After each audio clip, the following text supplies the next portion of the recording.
Hola gente, buenas tardes.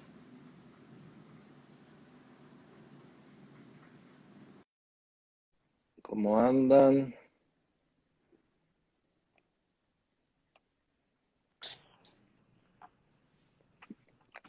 Hola, ¿cómo le va? Hola, A ver que me voy a acomodar, que me queda la cabeza allá arriba de todo. Ahí está. ¿Cómo anda, doctor? ¿Qué dice usted? bien, ¿qué tal? Bueno, vamos a ordenar un poquito esto. Bueno, vamos a ir esperando que se vayan uniendo, pero me gustaría que me vayas contando un poquito. Trabajaste sobre, o trabajás, mejor dicho, eh, en arquitectura y psicoanálisis. Bueno, yo no exactamente, formo parte de un programa, eh, la maestría en teoría psicoanalítica lacaniana de Córdoba, de la Universidad de Córdoba, tiene un Ujú, programa de extensión que está formado por distintas plataformas.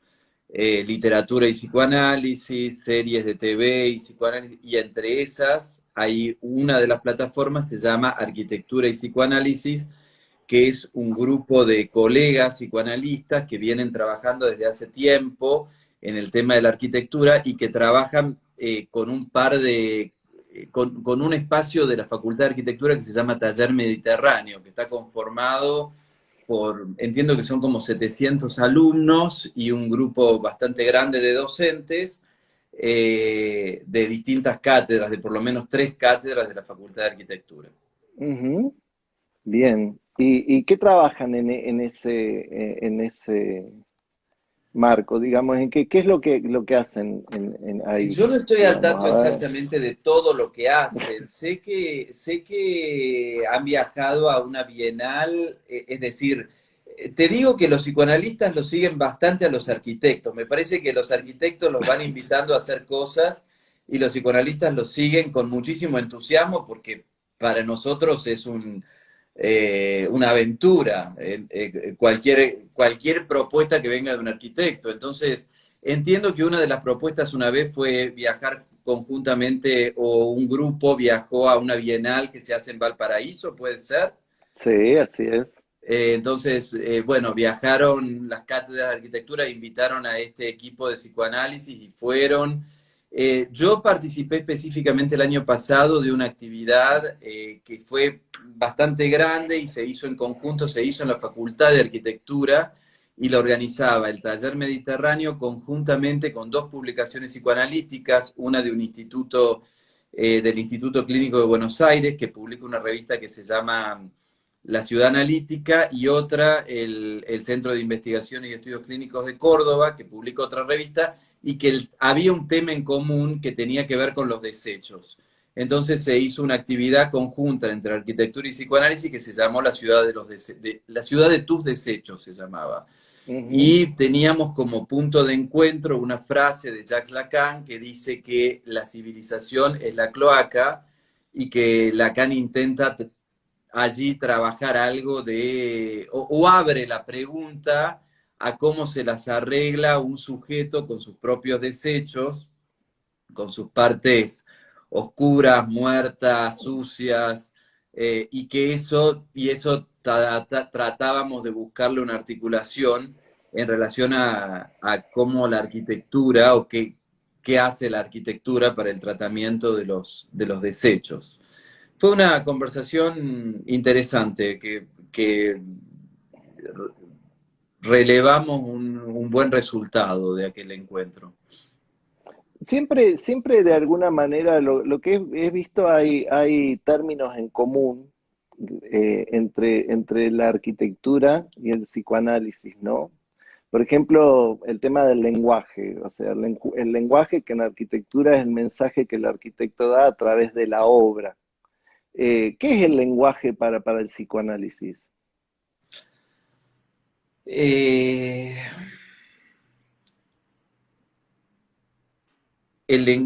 a ver, en parte, la materia de la que estamos hechos es del lenguaje. Entonces, el lenguaje para el psicoanálisis es una esencia, una materialidad, digamos, no esencia, no, la materialidad misma de la que está hecha una gran parte de la subjetividad. Es decir, que no, antes del lenguaje, antes de que el lenguaje ingrese al ser humano, el ser humano es un mamífero más. Y si no hay ingreso del lenguaje, puede vivir como Rómulo y Remo, digamos, lo puede criar una loba y puede ser un lobito y tal vez por sus propios medios descubra que, no sé, que tiene el pulgar de tal manera y entonces puede agarrar de una forma que ningún otro mamífero puede agarrar los objetos, etcétera, etcétera. Pero la gran entrada a la humanidad, la humanización de la cría humana es a través del lenguaje. A partir de ahí, todo lo que nos pasa, lo articulamos a partir de palabras, es decir, que el único modo que tenemos de representar o de nombrar aquello que nos pasa es hablando.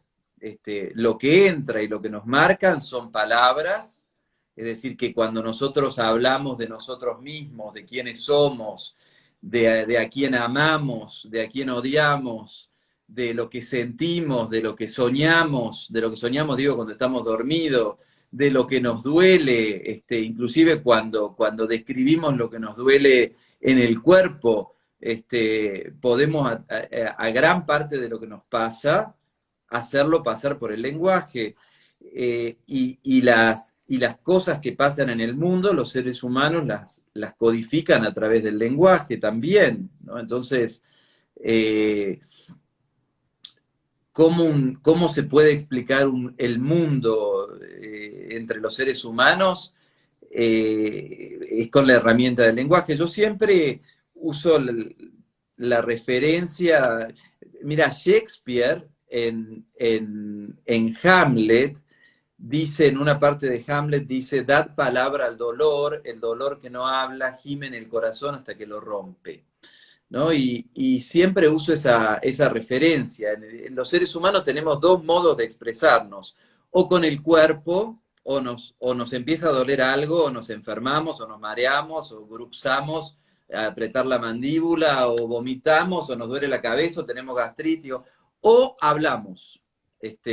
Obviamente que la más sana siempre va a ser hablar y poder decir lo que a uno le pasa. Eso exige una gimnasia, quiero decir que no siempre es tan fácil poder entender qué es lo que a uno le pasa y ponerlo en palabras. Bueno, hay que hacer el intento, vale el intento. Santiago dice acá, el lenguaje utiliza al sujeto y no el sujeto al lenguaje. Sí. Sí, yo diría que es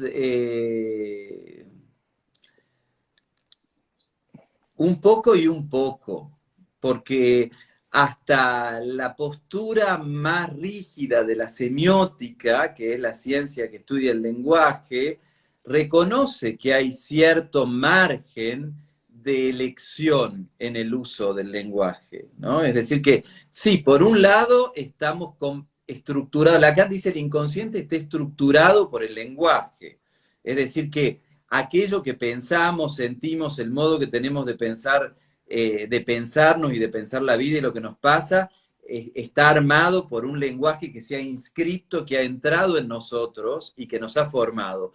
Pero de alguna manera también Lacan habla de la insondable decisión del ser. Y cuando, por ejemplo, Bakhtin o los bastinianos, como podría ser Marc Angenot, que no es completamente bastiniano, pero quiero decir, cuando referentes de la semiótica hablan del lenguaje, también marcan un punto que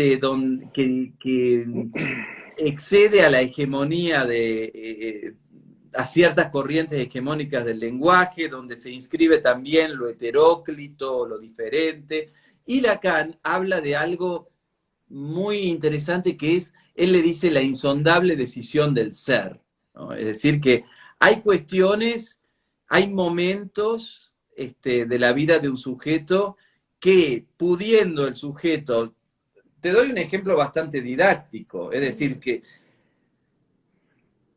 cuando un paciente habla y cuenta algo de su propia historia y dice, por ejemplo, porque yo en mi casa era siempre el que tenía que salvar las papas, mi papá me decía, hoy por ejemplo, leí un caso clínico de una persona que decía, mi mamá me decía tractorcito y mi papá me decía polvorita. Y esos significantes, es decir, esas palabras marcaron mi vida, etcétera, etcétera. Bueno, seguramente no era lo único que le decían. Le habrán dicho, no sé, la sonrisa de la casa, la luz de mis ojos, la inquieta, la traviesa, y a ella lo que más la marcó fue la palabra traxorcito y polvorita.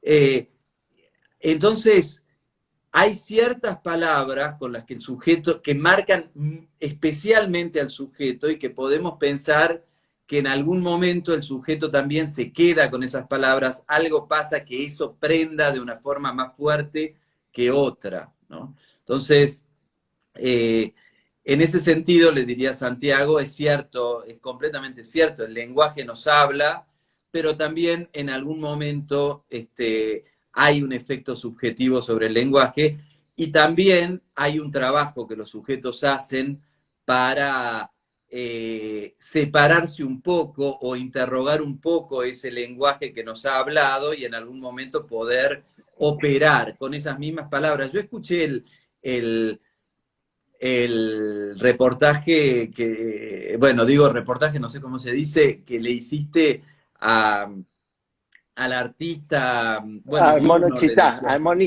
monito a Chitá él Giordano. el fin de semana, y es interesante porque él decía que como él no creía en nada, en casi nada de lo que se le presentaba, tuvo que crear algo nuevo, ¿no? Pero lo cual es casi siempre el camino del artista, es decir, el artista suele ser artista porque hace eso, es decir, porque crea algo nuevo de las cenizas de lo que se le ofreció, pero lo crea de las cenizas, quiero decir que eso nuevo de algún lado lo saca y él, esa herramienta que sacó con el dibujo, él cuenta que la sacó de dibujar con su hermano y su papá a partir de las jugadas del gráfico, o sea que uno puede reconocer en la creación de un sujeto que aunque sea completamente inédita, lo hace de las herramientas que le dejó la historia de su vida, no nace de un repollo, no cae de un rayo celestial, lo crea de las propias marcas que ha tenido en su vida, haciendo algo nuevo con esas marcas. Ujú.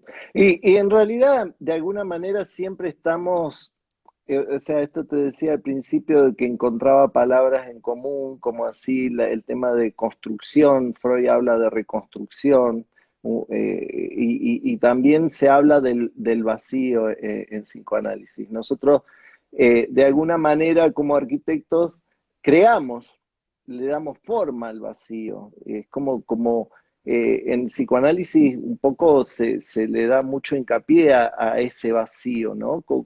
Explicamos un poquito cuál es el significado de ese vacío en psicoanálisis.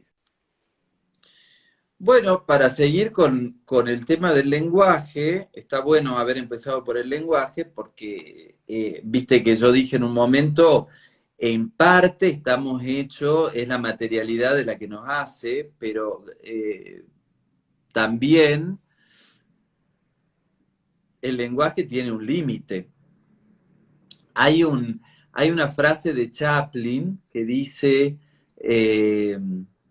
el amor es la más bella de todas las frustraciones porque las palabras nunca alcanzan para nombrarlo, ¿no? Es decir, el lenguaje tiene el límite que nunca puede alcanzar la cosa, ¿no? Siempre cuando uno intenta nombrar algo, para nombrarlo deja de lado otro montón de cosas. En el mismo acto de nombrar, vos estás dejando de lado parte de la cosa misma que estás nombrando, porque las palabras nunca alcanzan para decirlo todo.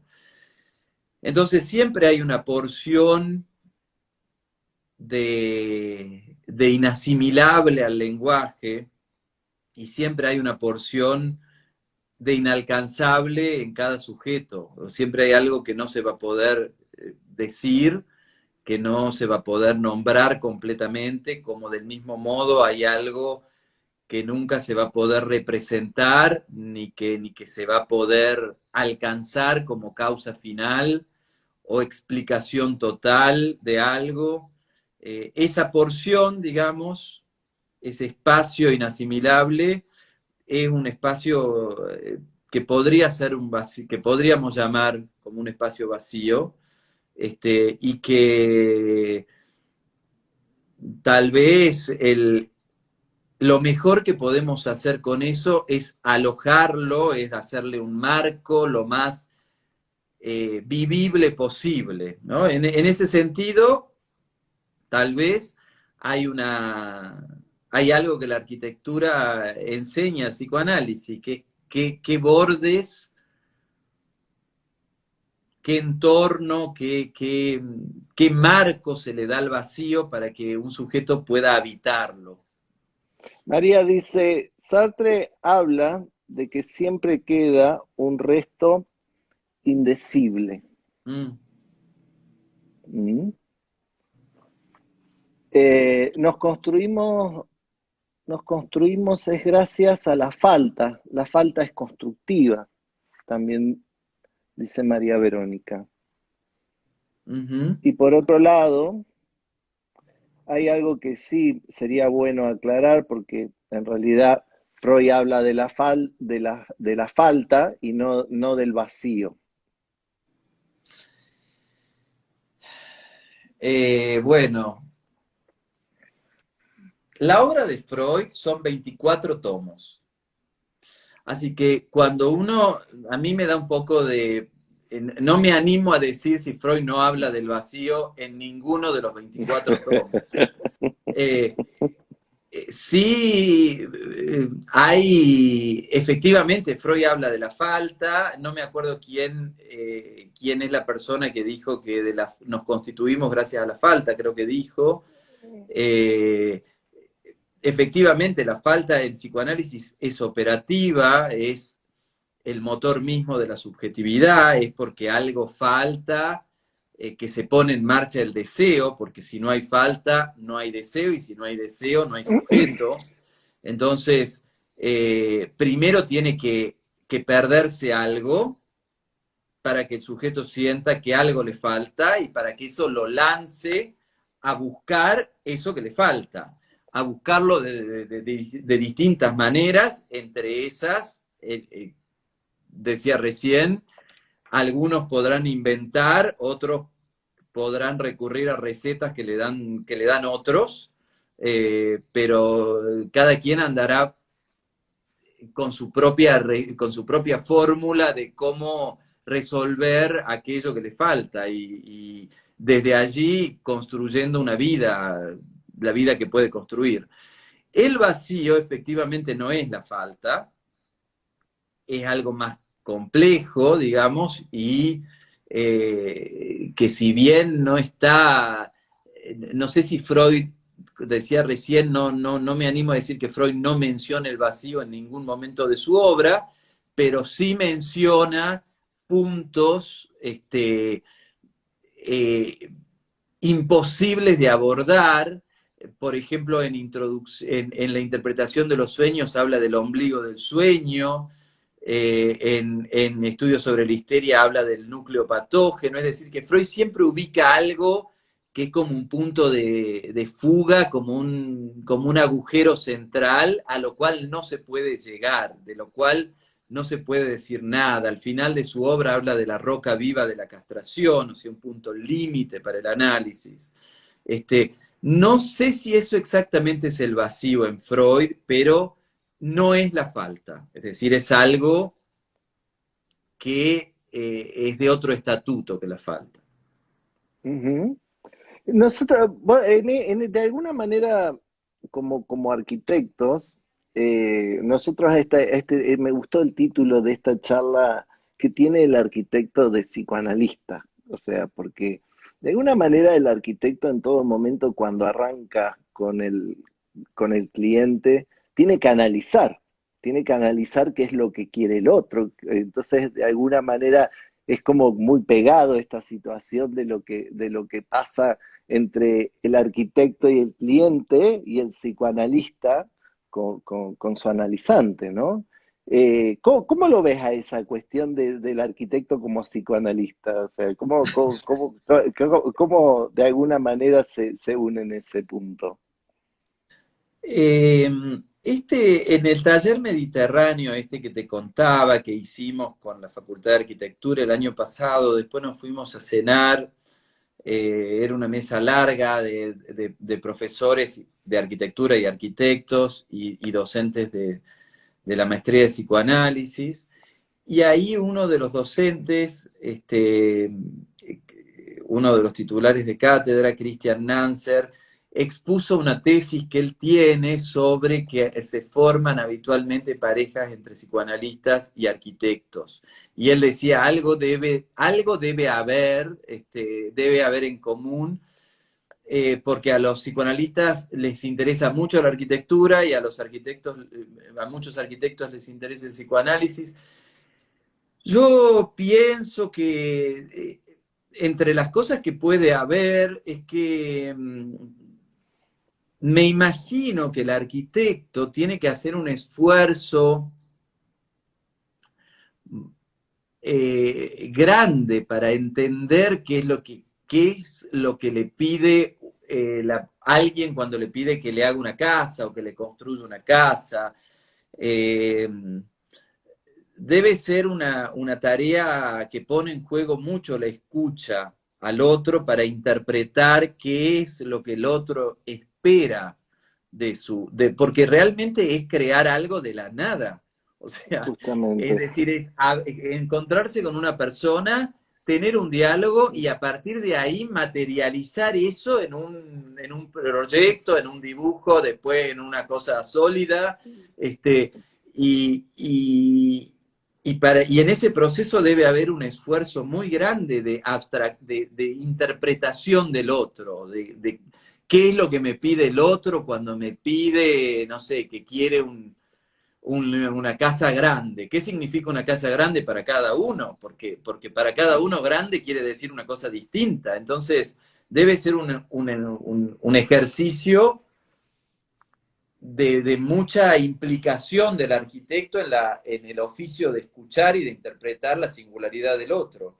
Pienso que por ahí puede haber María algo en Verónica, común. discúlpame, María Verónica dice algo que me gusta, que dice, eh, de alguna manera el arquitecto, por lo que estoy interpretando, asume la falta y su narcisismo. El Ah, narcisismo, ese puede ser un tema interesante, ¿ves? Porque debe ser también interesante de hecho, que para un arquitecto atravesar su narcisismo, es decir, exacto. lo que a él le gustaría hacer, lo que para él sería lindo, en pos de lo que para su cliente es lindo, digamos, que quiero decir, no creo que todos los arquitectos hagan proyectos que les gusta y cuando hacen algo que no es la casa que ellos se habrían hecho para sí mismos, en pos de interpretar lo que ese cliente quiere, hay un trabajo del propio narcisismo para poder suspenderlo y hacer lo que quiere el otro, ¿no?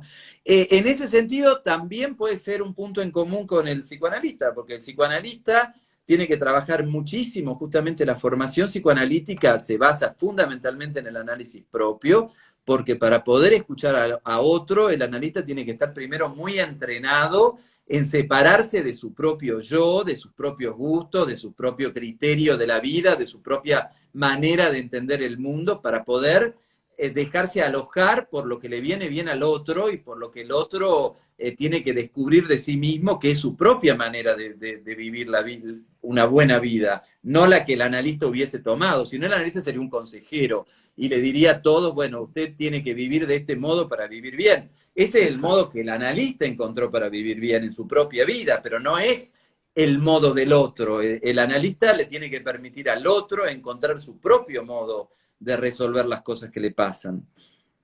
Está bárbaro. Me parece muy, muy interesante esa cuestión, porque además yo creo que hay tantas cosas que atraviesan al arquitecto en el momento de realizar una obra, ¿no?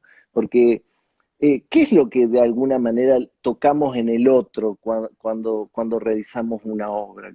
O sea, ¿qué es lo que te parece que tocamos en el sujeto cuando hacemos una obra? Porque es algo muy, muy sensible del otro, ¿no? Seguramente que es algo muy sensible, pero no se sabe lo que se toca. Justamente por eso uno nunca sabe lo que está tocando en el otro, hasta que no conoce en profundidad al otro. Ujú. Entonces, me imagino que debe haber algunas coordenadas un poco generales, según la cultura, el tiempo y el lugar. Me imagino que hacer una casa en Argentina no es lo mismo que hacerse una casa en Noruega o en Canadá, tal vez. Es decir, no debe ser lo mismo vivir en una cultura y en un país donde el sueño de la casa propia es el sueño de la casa propia, es decir, que cuesta mucho llegar a la casa propia y entonces en Argentina digo, ¿no? Entonces, probablemente ahí haya un punto en común para mucha gente que vive en el mismo país, cultura, tiempo, pero además está lo que significa para cada quien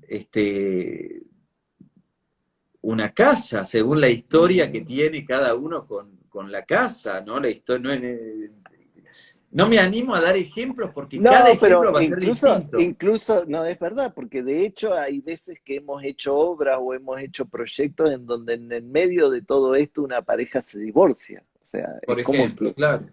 tocas algo muy fuerte en el otro, ¿no? Porque es encontrarse, empezar a ver qué tienen en común y es el momento en donde esa cosa que se cree que se tiene en común, que es el vivir juntos, al final termina siendo que no se conocen y son totalmente dispares, ¿no?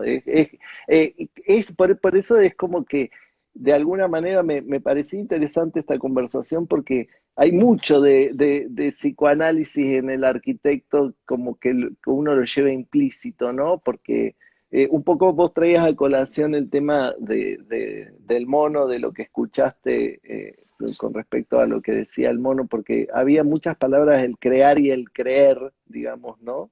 Me parece muy, muy lindo.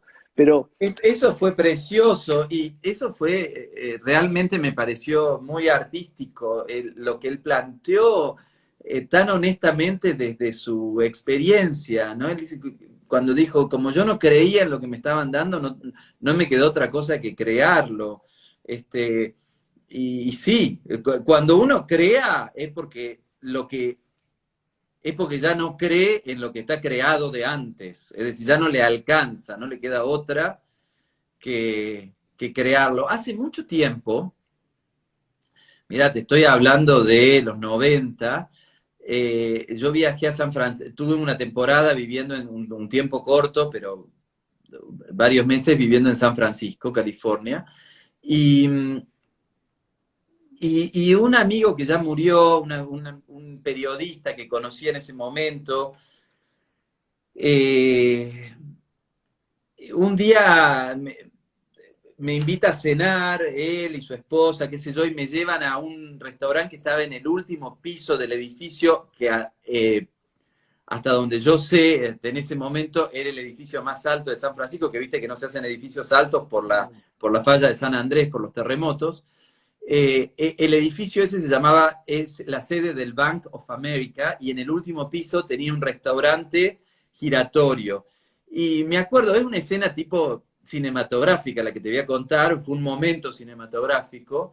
Estábamos en ese restaurante, era el atardecer, porque bueno, ellos cenan temprano, y él me preguntaba qué me había parecido. San Francisco era la primera vez que yo estaba en California y la verdad es que estaba muy fascinado con lo que había ido descubriendo, particularmente de la ciudad de San Francisco. Eh, y, y yo le dije que me tenía muy sorprendido descubrir que todos los movimientos sociales que habían nacido en San Francisco, que tantas revueltas sociales habían nacido desde esa ciudad. Y él me dijo, lo que pasa es que este país se hizo de este a oeste, ¿no? Entonces, del Mayflower en adelante, los conquistadores llegaban a los puertos del este, ¿no? A Nueva Inglaterra, a Massachusetts, a Nueva York, y desde ahí empezaban la conquista, arrasando a los nativos, por supuesto, y quedándose con las tierras. Y fueron construyendo este país comenzó a construirse en el este. Y aquellos que no estaban contentos con la cultura, con lo que encontraban ahí, se iban mudando cada vez más al oeste buscando algo nuevo, ya sea riqueza, los buscadores de oro, ya sea otra cultura, libertades, la posibilidad de ejercer otro credo religioso, de tener una libertad que no tenían en esos sectores. Y entonces, esa es la conquista del oeste, una migración que se produce de los colonos buscando algo nuevo desde el este hacia el oeste. Y cuando llegaron a San Francisco, o sea, cuando llegan al punto máximo de la costa oeste, se dan con que ya no tenían a dónde ir, estaba el océano, no les quedaba otra que construir lo que no encontraban. Entonces, por eso de acá salió el hipismo, los Black Panthers, los movimientos de lucha gay, etcétera, ¿no? Me pareció un modo histórico muy interesante de explicar este juego que hay entre, inclusive podemos volver al principio de nuestra conversación cuando dijimos el lenguaje nos da un montón de herramientas sobre las cuales nos identificamos. Después nosotros empezamos a deconstruir esas herramientas, ese lenguaje del que estamos hechos. Esa es la propuesta de un análisis, ¿no? De construir un poco esas fórmulas que nos marcaron de un modo congelado en nuestras vidas, que nos tienen funcionando casi como robots. Cuando uno empieza a descubrir de qué están hechas esas fórmulas, se empieza a mover con mucha más libertad en esas fórmulas. Y después hay un punto donde eso ya no alcanza y queda un espacio vacío, donde como ya no hay donde más, otro lugar a donde ir, ni otra herramienta a la que recurrir, no le queda a uno más que crear algo propio. Ujú.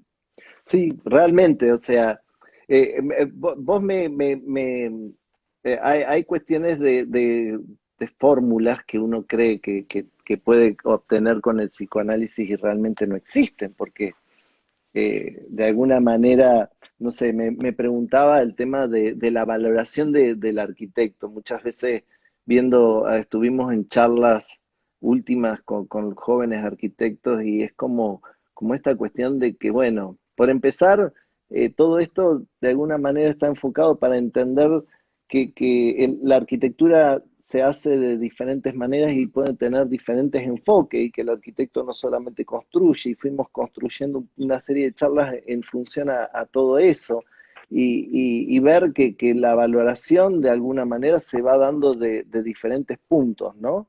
Pero en esa valoración, en el tema de valorarse a uno mismo, es como que no existe fórmula y los arquitectos dicen, porque yo normalmente con Mónica Ciampicini siempre hablamos y le decimos a los arquitectos, no sabemos en dónde, en qué momento, se nos enseña de que el arquitecto no tiene valor en tema incluso a nivel monetario, ¿no? Porque podríamos hablar justamente del tema monetario, de qué pasa con el tema del dinero, porque acá juega en el sujeto un punto bastante fuerte, el tema del dinero y el sujeto. Me parece que existe toda una situación en donde no sé cómo se aborda desde el psicoanálisis, excepto de que cada uno aborde un psicoanálisis, ¿no? Pero ¿cómo aborda o cuál es la mirada del psicoanálisis frente al sujeto cuando no se valora? O sea, ese sería, ¿no? ¿Qué te Mm, parece?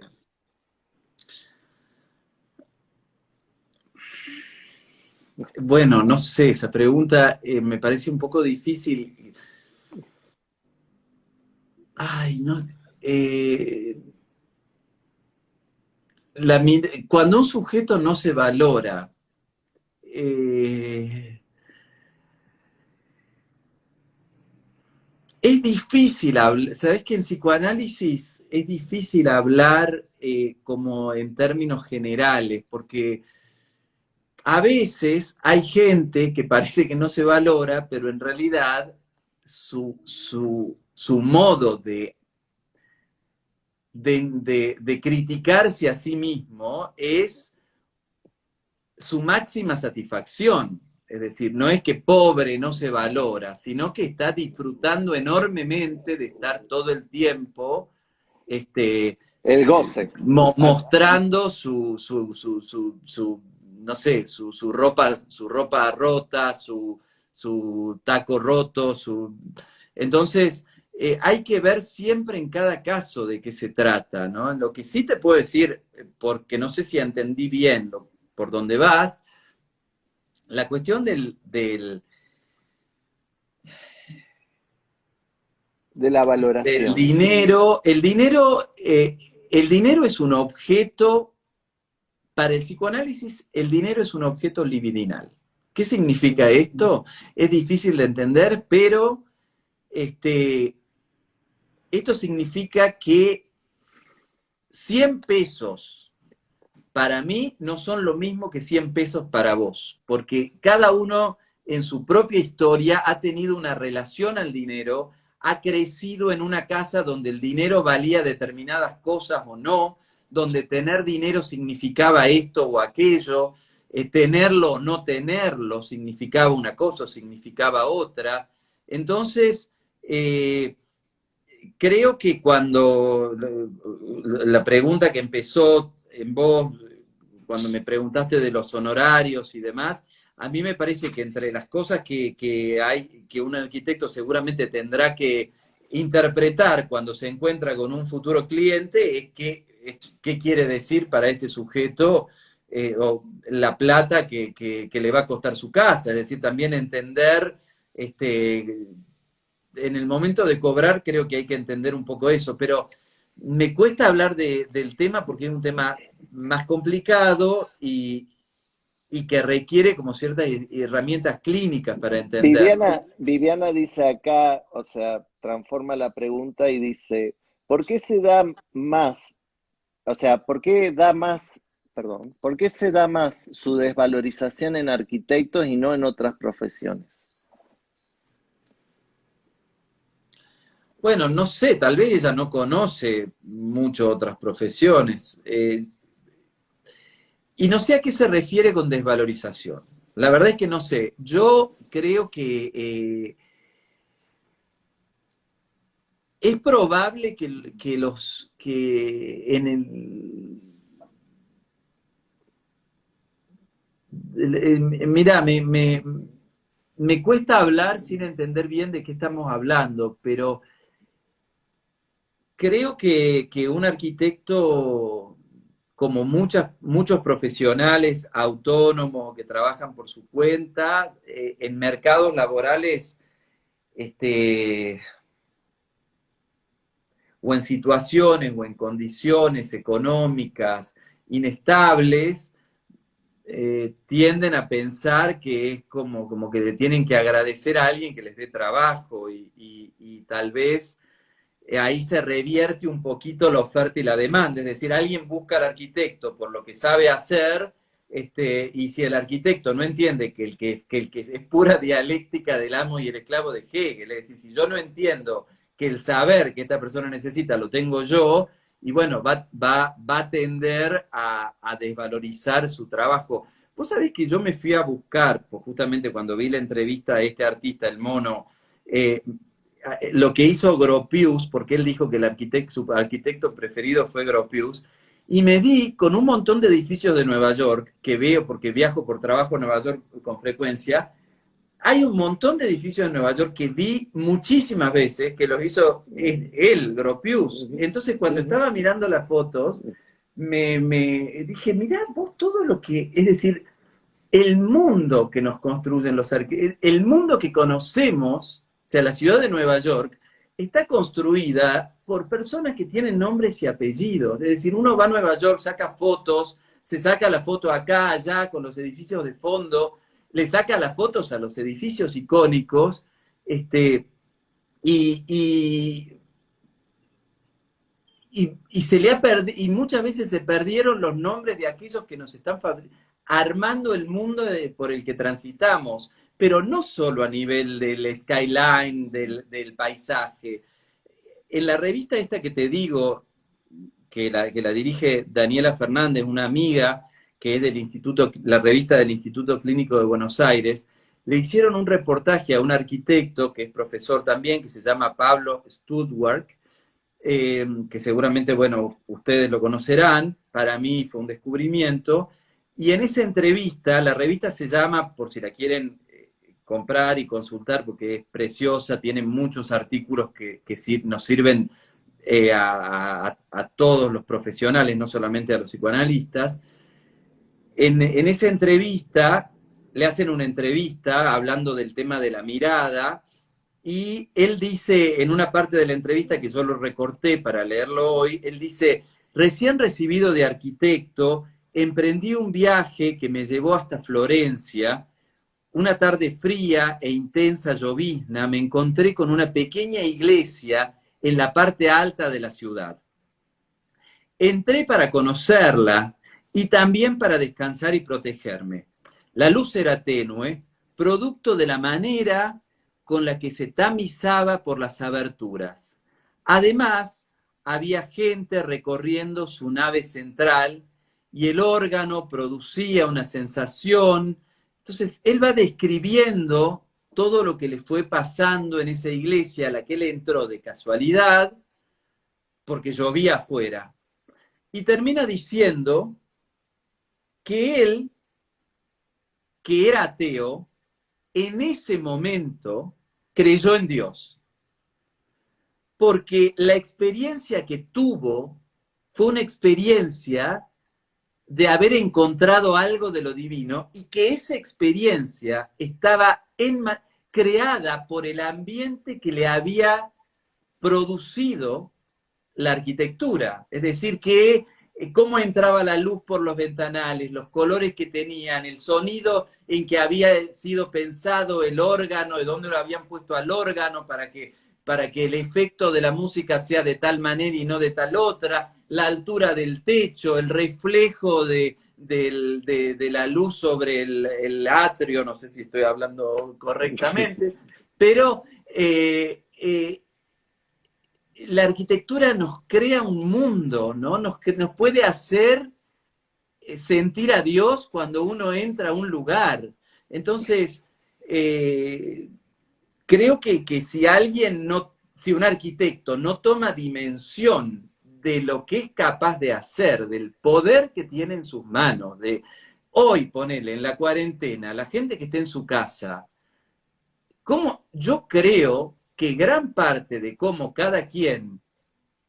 Mira, el otro día un paciente me decía, me acordé, un paciente hará como 15 días, que hace poco se mudó, hace poco no, hace como un año se mudó a una casa nueva que hizo él con su arquitecto, que la hizo su arquitecto, pero que la trabajó él conjuntamente con el arquitecto. Me decía lo bien que le estaba pasando. Y que habló con tal amigo y con tal otro amigo, y que ese otro amigo y el otro amigo no se sentían tan bien, y que a él le costaba, y que él se estuvo preguntando, pero ¿por qué yo me siento tan...? Y me dice, claro, es que yo estoy en mi casa, ¿no? Que estar en mi casa no quiere decir estoy en la casa que que no le tengo que pagar Exacto. alquiler a nadie y por eso es mi casa, sino es mi casa porque esta casa donde estoy habla de mí, es mi lugar, me aloja a mí, no a otro, a mí. Entonces, me parece que en este contexto donde la gente no le queda otra que estar en su propia casa, los arquitectos tienen una oportunidad enorme de poner en valor el, lo que significa el diseño, ¿no? Yo aprendí de vos, de una frase que vos una vez me alcanzaste, que decía que diseñar es hacer que el mundo se adapte a Se adapta a uno, ¿es vos. así? Exacto. El mundo se Exacto. adapte a vos, ¿no? ¿Qué es diseñar? Hacer que el mundo se adapte a vos. Eso tiene un valor inmenso. Y entonces, si el arquitecto no sabe el valor que tiene hacer que el mundo se adapte a cada quien, el valor que tiene eso para un sujeto, el saber que él tiene, no, bueno, eso será un problema de cada uno. No creo que sea un problema de la arquitectura en general, sino de cómo cada uno interpreta qué es ser arquitecto y dónde pone la arquitectura y qué es la arquitectura para cada quien. Ujú. Y hoy en toda esta, hablando un poco del momento en que vivimos, ¿cuál es la mirada de los psicoanalistas a este momento?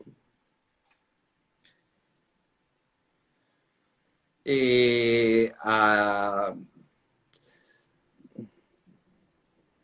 bueno, la mirada es muy amplia porque Entra en un debate hay, bastante hay, profundo, ¿no? De hay hecho. muchas miradas, sí, hay muchas miradas. Eh, eh, Sobre el momento específicamente a nivel sociológico, planetario, político, sanitario, etcétera, no creo que haya una mirada conclusiva. Me imagino que estamos todos tratando de entender un poco.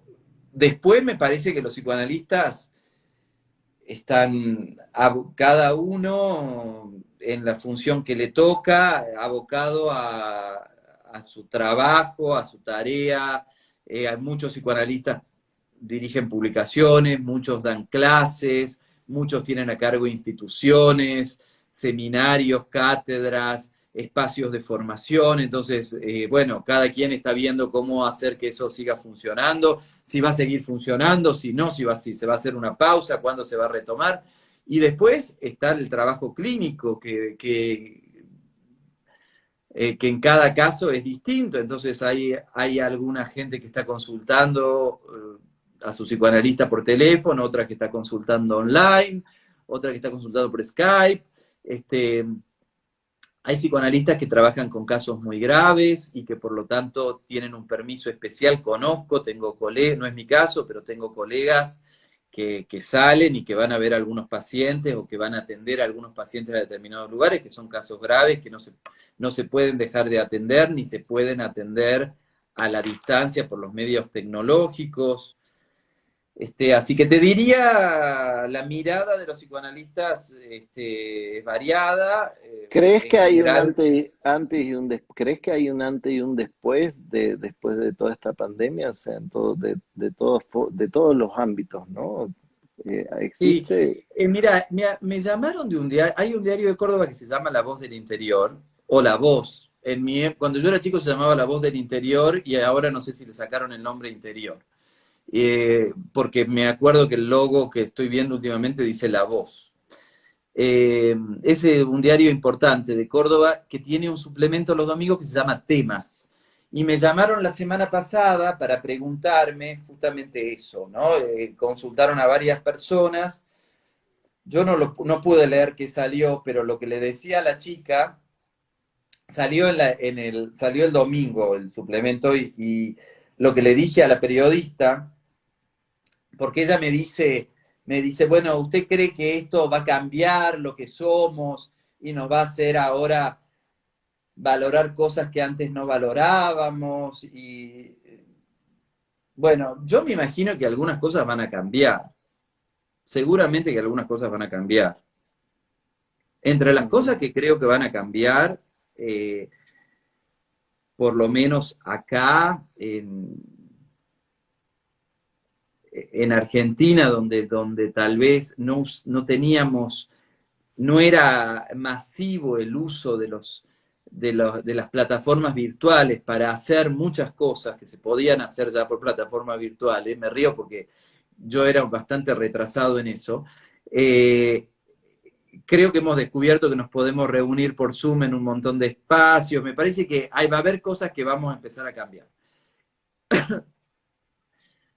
Pero la verdad es que no es la primera pandemia que sufre la humanidad y no sé si las pandemias nos han demostrado, ni las pandemias, ni las guerras, ni las catástrofes, nos han demostrado que la humanidad cambia tanto, digamos, que me parece que nos cuesta, que cuesta, ¿no? Que cuesta.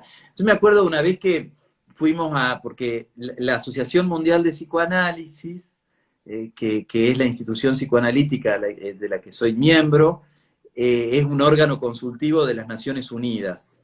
Entonces, en una oportunidad, el organismo de Naciones Unidas dedicado al tema de las mujeres en el mundo, al estado en el que está la situación de las mujeres en el mundo, invitó a la Asociación Mundial de Psicoanálisis a participar y a tomar parte en un panel, en unas jornadas que se hicieron sobre el empoderamiento de las mujeres en el mundo. Y entonces viajamos algunos colegas para ese evento, y recuerdo que María Helen Bruce, que es una psicoanalista francesa, que vive en París, que era una de las disertantes que iba a hablar en nombre de la Asociación Mundial de Psicoanálisis, comenzó su exposición diciendo: considerando que soy mujer, pienso que estoy en el mejor momento de la historia de la humanidad. Claro, es decir, si uno se pone a ver cómo vivían las mujeres hace 200 años, 500 años, 1000 años, 2000 años atrás, y sí, avanzamos, sin duda avanzamos, a pesar de que en muchos lugares las condiciones de las mujeres no han cambiado tanto, en algunos países, en algunas comunidades. Pero da la impresión que los cambios en la humanidad se producen de un modo mucho más lento y que nos cuesta mucho aprender, lo voy a decir entre comillas, ¿no? Porque si fuese tan fácil aprender, las cosas, el mundo funcionaría mucho mejor, digamos. Entonces, en ese sentido, en 1920, Freud descubrió una cosa fabulosa, que era, Freud empieza su práctica clínica en 1900, un poquito antes, 1995, 1895.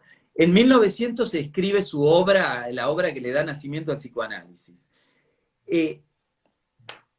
Ya ahí Freud tenía una gran cantidad de pacientes y practicaba el psicoanálisis, era, digamos, el primer psicoanalista del mundo, y ya iba acumulando experiencia clínica. 20 años después, Freud tiene que aceptar que lo que él había pensado que era la solución a los problemas de los neuróticos, es decir, que él planteaba que gran parte del sufrimiento, del síntoma, tenía que ver con que había contenidos reprimidos, que cuando el sujeto lograba acceder a ese contenido reprimido y transformarlo en palabra, y podía saber aquello que lo había marcado, que lo había traumatizado, y que estaba reprimido y lo tenía atado en la vida en algún sentido, cuando el sujeto podía verlo con claridad y podía entenderlo y podía hablar de eso, se curaba, ¿no?